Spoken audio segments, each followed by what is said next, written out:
Oke, assalamualaikum warahmatullahi wabarakatuh.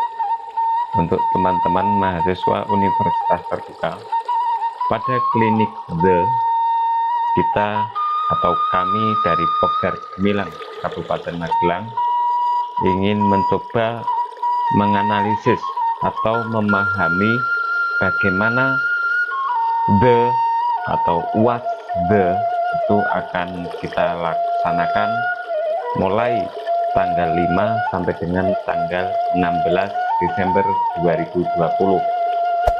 Hey there. Untuk itu, Subscribe to my apa yang channel harus kita and also lakukan press this bell icon. untuk mendapatkan nilai maksimal pada the semester ini? Yang pertama-tama adalah mengetahui dan memahami jadwal ujian. Nah, untuk jadwal ujian, teman-teman bisa mengakses pada laman https://sia.ut.ac.id. Nah, halaman ini teman-teman bisa akses lewat browser masing-masing. Ketika kita masuk pada laman SIA UT, ini pertama kali masuk ya, lamanya seperti ini, akan diarahkan otomatis pada aktivasi dan login. Tetapi kita abaikan laman ini, kita pindah pada laman sebelahnya, DNU dan KTPU. Nah, pada laman DNU KTPU itu kita klik di sini, maka akan terbuka laman DNU dan KTPU yang semula lamanya itu masih samar. Ketika sudah di checklist akan menjadi lebih terang atau jelas sekali. Pada laman ini yang harus teman-teman lakukan adalah fokus pada cetak KTPU. Silahkan teman-teman checklist cetak KTPU, maka akan diarahkan atau terbuka menu cetak KTPU tag home account atau the. Masa sudah otomatis 20202. NIM silahkan isikan dengan NIM masing-masing.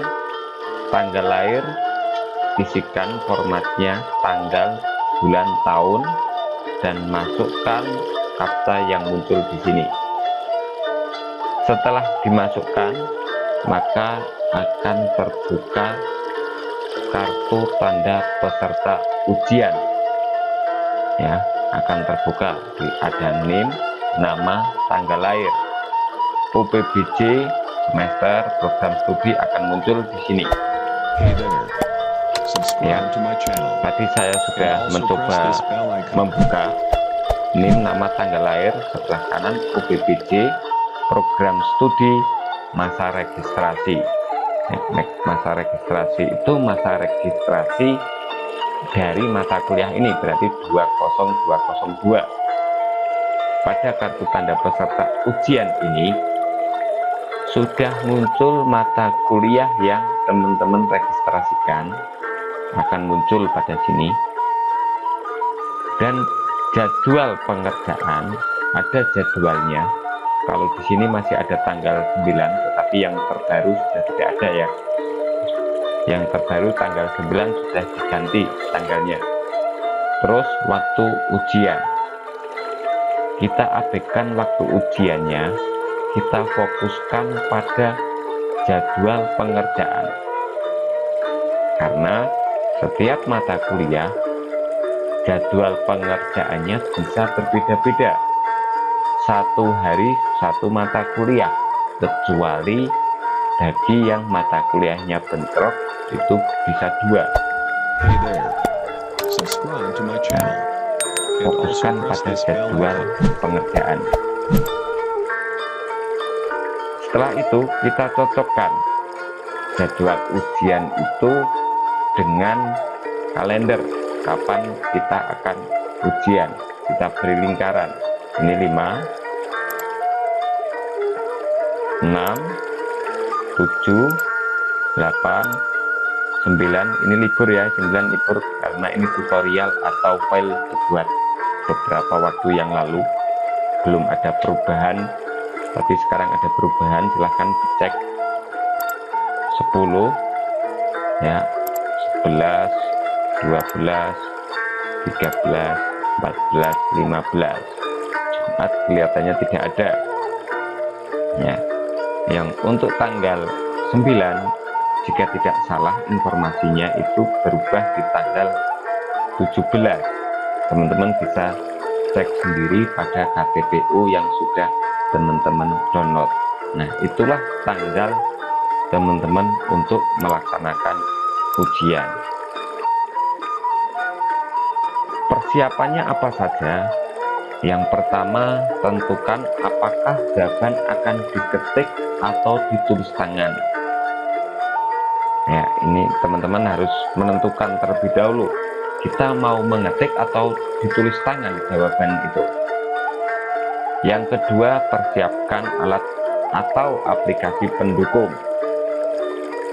seperti scanner atau WPS Office atau lainnya. Aplikasi scanner itu yang bisa untuk digunakan bagi yang ingin tulis tangan, tapi kalau yang diketik bisa menggunakan Microsoft Office itu sendiri. Ketika save-nya baru save as PDF. Perhatikan jaringan dan bahan pendukung untuk ujian tersebut. Bahan pendukung itu apa? Modul, catatan-catatan kecil, dan juga jangan lupa jaringan untuk setting untuk menjawab pertanyaan-pertanyaannya. Selanjutnya, peserta UASDE diwajibkan mengunduh UASDE, cover BJU, dan surat pernyataan kejujuran akademik melalui aplikasi The pada laman https://the.ut.ac.id. Mengisi dan menandatangani identitas pada cover BJU dengan benar. Ingat, mengisi dan menandatangani. Tanda tangan jangan berubah-ubah. Pastikan tanda tangan teman-teman hanya satu. Cocokkan dengan tanda tangan ketika teman-teman mendaftar pertama kali. Diingat-ingat bagaimana tanda tangannya, jangan dirubah-ubah. Mengisi dan menandatangani surat pernyataan kejujuran akademik. Sama, ini juga mengisi dan menandatangani. Mengunggah cover BJU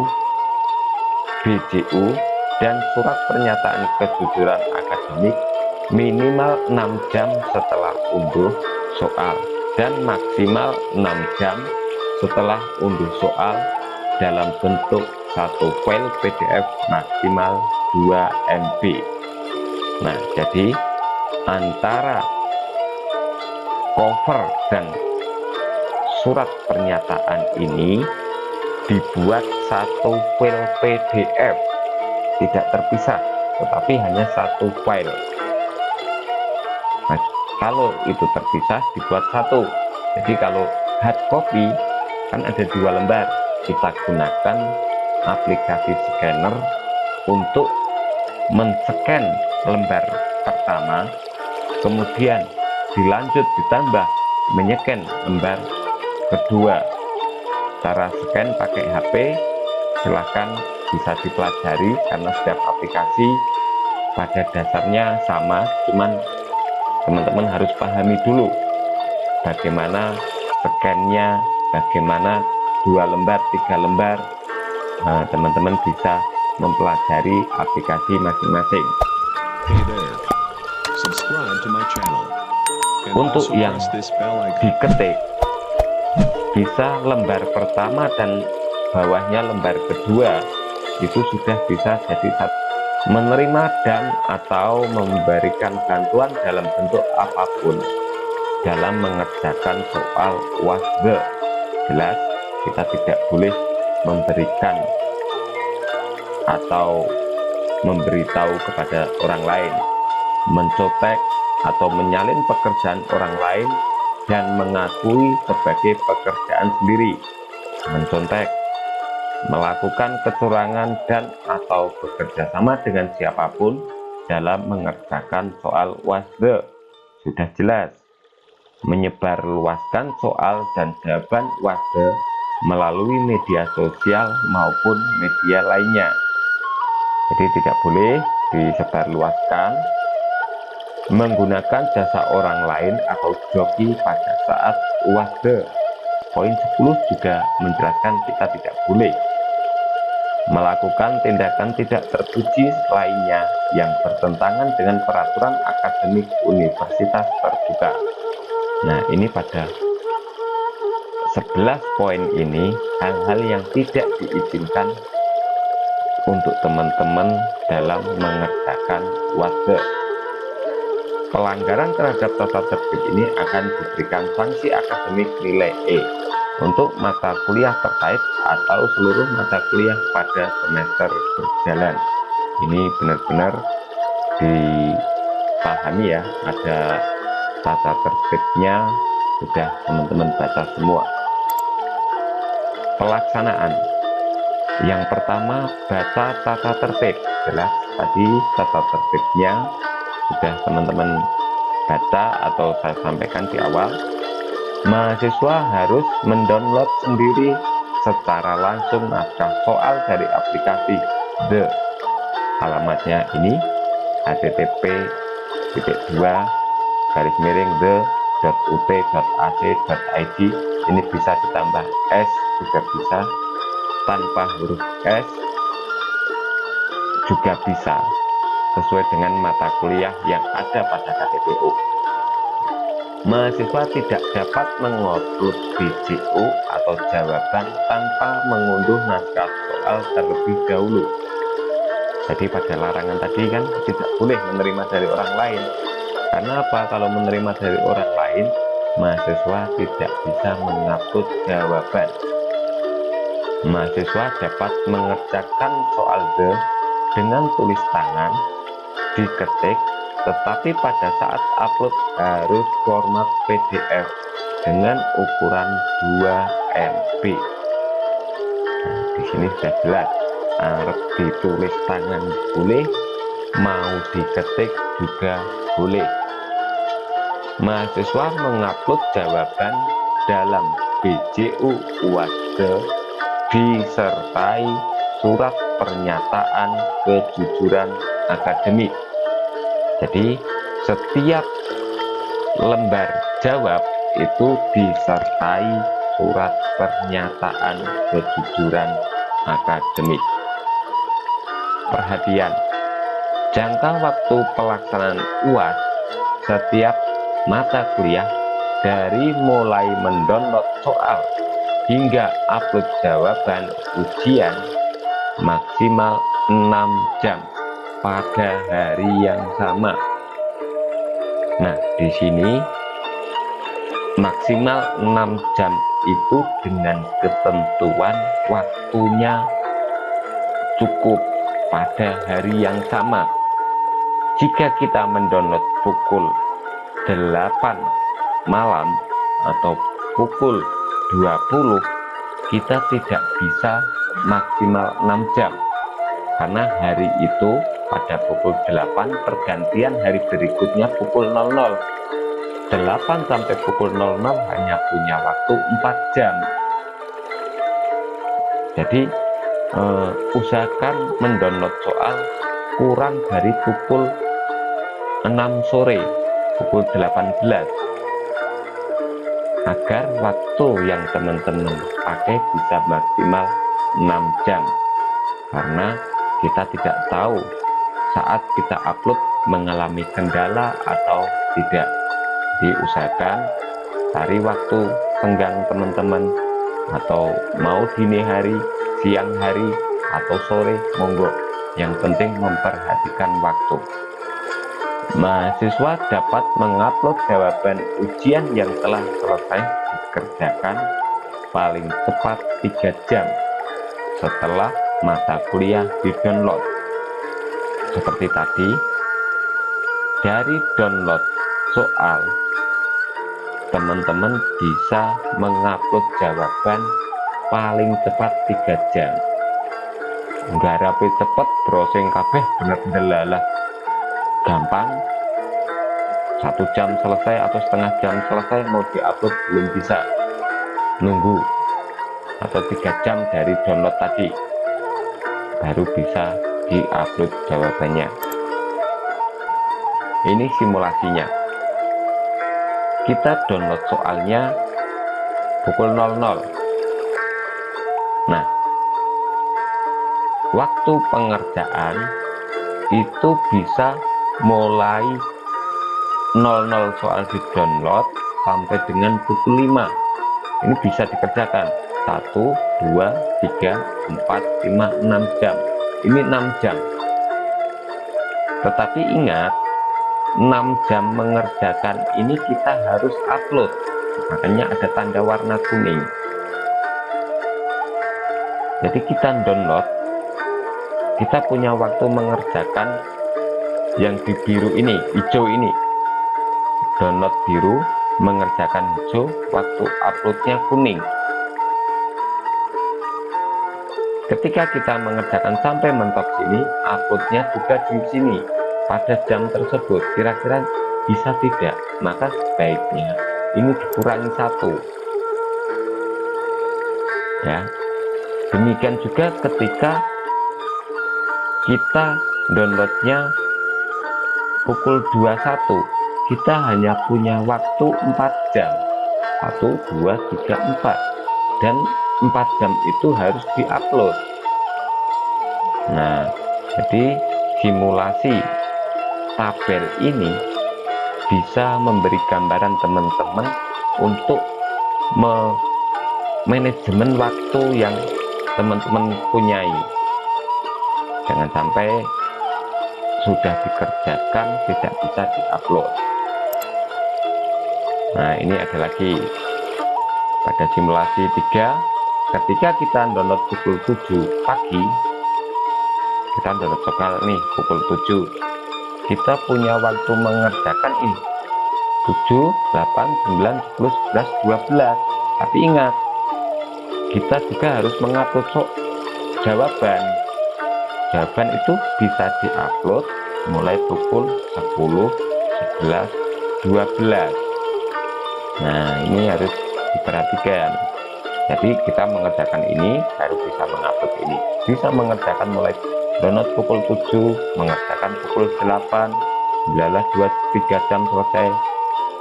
Pukul 10 bisa upload, belum bisa upload lagi di sini, belum bisa ngupload juga, upload lagi sampai pukul 12. Seperti itu. Ini simulasi keempat. Kita mau mendownload soal pukul 13 atau pukul 1 siang. Nah, waktu mengerjakannya seperti ini. Pukul 13, 14, 15, 16, 17, 18. Itu bisa mengerjakan sambil mengupload. Nanti dimulai pukul 16 sudah bisa mengupload. Untuk mata kuliah yang bentrok, maksudnya simulasi 5, 2 mata kuliah bentrok ini, kita melihatnya pada KTPU tadi, kartu tanda peserta ujian. Kita lihat tanggal, hari dan tanggalnya sama. 2 mata kuliah memiliki hari dan tanggal sama. Maka bagaimana mengerjakannya? Kita melihat, kita memanajemen waktu antara waktu download dan waktu upload. Karena mata kuliah yang kedua bisa diupload atau bisa di-download setelah kita menyelesaikan mata kuliah yang pertama. Mata kuliah yang pertama sampai selesai, sampai upload, kita bisa istirahat. Mau istirahat berapa jam silahkan, kita lihat waktunya, sisa waktu yang ada, baru kita bisa mendownload soal yang kedua. Nah, demikian selanjutnya. Misalkan ini geser ke sini, downloadnya pukul 3 pagi, jika punya yang satu nanti pukul 13 atau pukul 1 siang itu bisa. Ini simulasi lagi yang kedua, 3 mata kuliah yang bentrok. Kalau tadi 2 mata kuliah ya, yang ini 2 mata kuliah, kalau yang ini 3 mata kuliah, bisa memanajemen waktunya seperti ini. Pukul 6 kita download, terus mengerjakan, pukul 11 kita sudah selesai. Jeda 1 jam, pukul 12 kita download lagi, dikerjakan, pukul 17 selesai. Istirahat 1 jam, download soal lagi, dikerjakan, lalu upload. Demikian untuk 3 mata kuliah yang bentrok. Jadi tidak hanya 2 mata kuliah, tetapi 3 mata kuliah dalam hari yang sama, tanggal yang sama, bisa mengerjakan. Jenis soal the. Nah, bagaimana jenis soalnya the? Kalau pada UAS sebelumnya, soal itu pilihan ganda, kita bunderi pakai pensil 2B, entah SMA atau SMP itu. Ketika masa pandemi ini, jenis ujian the, soalnya diganti esai. Maksimal 4 soal untuk 1 mata kuliah. Open book, jenis soal Higher Order Thinking Skill hot. Nah, perhatikan ini soal-soal hot. Jadi soalnya bentuknya esai. 1 mata kuliah hanya 4 titik loh, ini papat. Waktu mengerjakan ada 6 jam atau 5 jam lah taruhlah, karena yang 1 jam untuk upload. 1 soal 1 jam. Boleh buka buku, gampang toh, enak pokoknya ujian kali ini. Boleh searching, nah lumayan searching, tapi nggak boleh contek-contekan. Tetapi poin 4, jenis soal hot. Soal hot itu soal apa? Soal yang mengasah kemampuan benar, banyak penalaran, itu yang saya yakin seperti itu. Banyak analisisnya, kadang di Google nggak ada, jadi teman-teman ya harus memahami benar itu dari materi itu. Baca pelan-pelan, renungkan, pahami materinya. Apa implikasi jika soal berbasis hot? Kurian project kasus.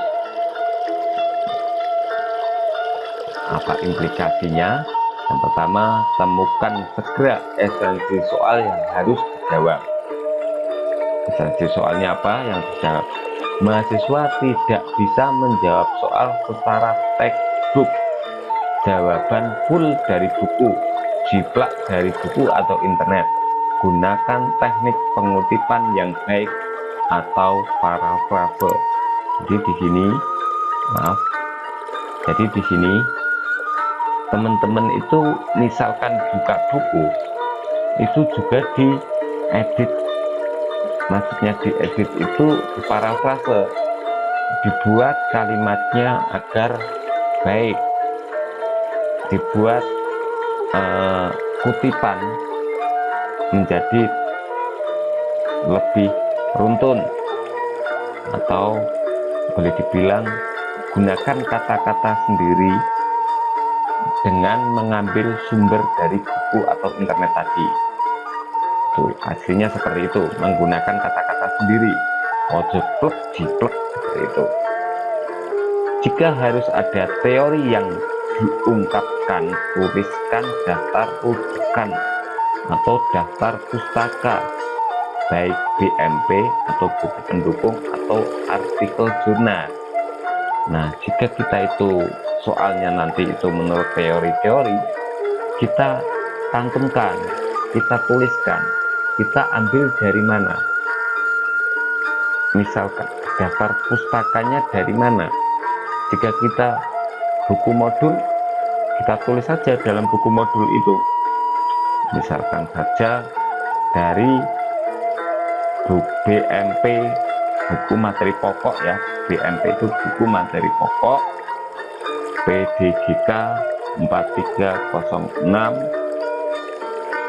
karya atau Ihad Jatimah dan kawan-kawan, pembelajaran berwawasan kemasyarakatan, halaman 6.67. Itu harus jelas. Tidak bisa menjiplak atau menyalin jawaban teman, karena ini tadi di poin 2 ini ada kata-kata pengutipan yang baik atau parafrase, maka jawaban teman itu tidak bisa dijiplak, tidak sama, karena kata-kata sendiri si A dan si B itu kata-katanya tetap berbeda. Bagaimana mengungkapkan jawaban itu pasti ada perbedaannya, ora plek jiplek dengan internet atau dengan jawaban punya teman, karena memang tidak boleh contek-contekan. Simulasi menjawab soal.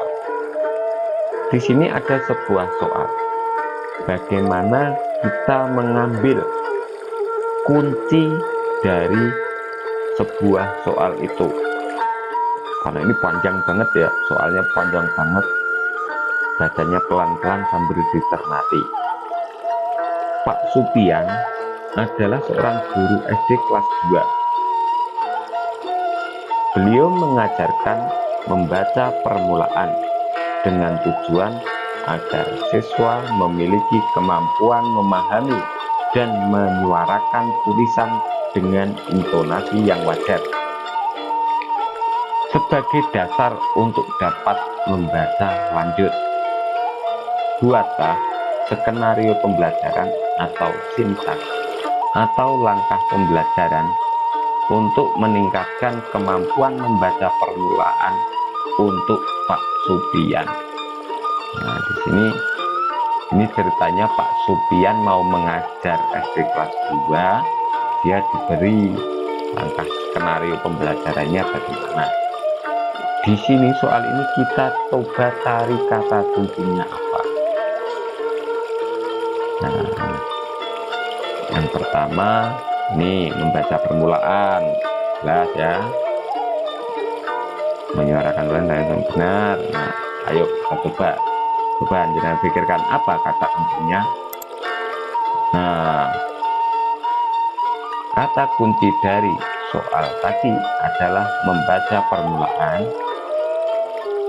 menyuarakan tulisan dengan intonasi yang wajar. Buatlah skenario pembelajaran atau sintaks atau langkah pembelajaran. Ini yang kalian uraikan atau jawab dari rencana langkah-langkah pembelajaran ini, mengacu pada membaca permulaan, pada menyuarakan tulisan dengan intonasi yang wajar. Jadi kalau ada soal seperti ini, sejenis ini, kita cari kuncinya untuk mulai menjawab soalnya. Terima kasih telah mengikuti pembahasan UAS ini. Selamat belajar, semoga mendapatkan nilai yang maksimal. Sukses selalu.